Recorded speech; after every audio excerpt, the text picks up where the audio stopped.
حنا محظوظين اننا كنشتغلوا في هذا العهد وفي اطار رؤيه الملكيه استراتيجيه واستباقيه. جلاله الملك هو حقيقه كيدعم وكيسهل المأموريه ديال الحكومات كلها، كيشوف بعيد، عنده رؤيه استراتيجيه طموحه. والفرق بين الحكومات هو القدره ديالها على حسن تنفيذ هذه الرؤيه على ارض الواقع. والفرق بين الحكومات هو القدرة ديالها على الالتقاط الإشارات، هو الانسجام استراتيجي، لانينيومون استراتيجيك مع التوجيهات الملكية ديال سيدنا الله ينصرو. شنو كيعني الانسجام الاستراتيجي؟ مثلا الا خدينا ان اكزومبل على المستوى ديال السياسات العموميه، هي ملي كدير الوش ديال التامين الاجباري على المرض هي رؤيه ملكيه تم التنفيذ ديالها بجديه وبمسؤوليه، ومكنت المغاربه اليوم من الولوج سواسيه للتطبيب.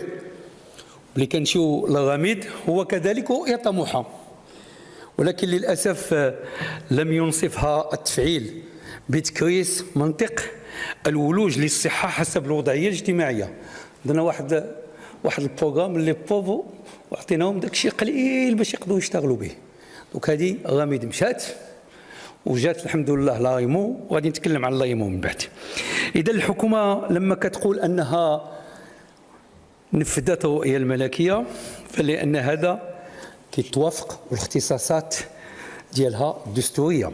صاحب جلاله كيعطي التوجيهات ديالو وعنده الاولويات. الحكومات المتعاقبه في اطار التداول على السلطه يجب ان تستند لهذه الرؤيه، ان تجعل منها خيطها الناظم خدمه لهذا الوطن واستجابه لتطلعات المواطنين.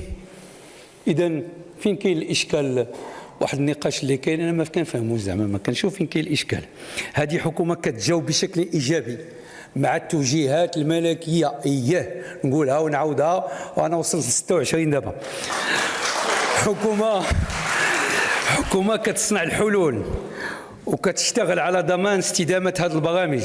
هذه ماشي كله ماشي مجال ديال المزايدات السياسيه، لان احنا كنعرفوا كلنا هنا بان الدوله الاجتماعيه كما كتعرفوا هي رؤيه ملكيه سديده وحصريه اكسكلوزيف ديال سا ماجيستي. واللي قال ليه شي حاجه في راسو بانه هو مولشي فكره شي نهار ولا هذا، شوفوا واش ديروا معاه.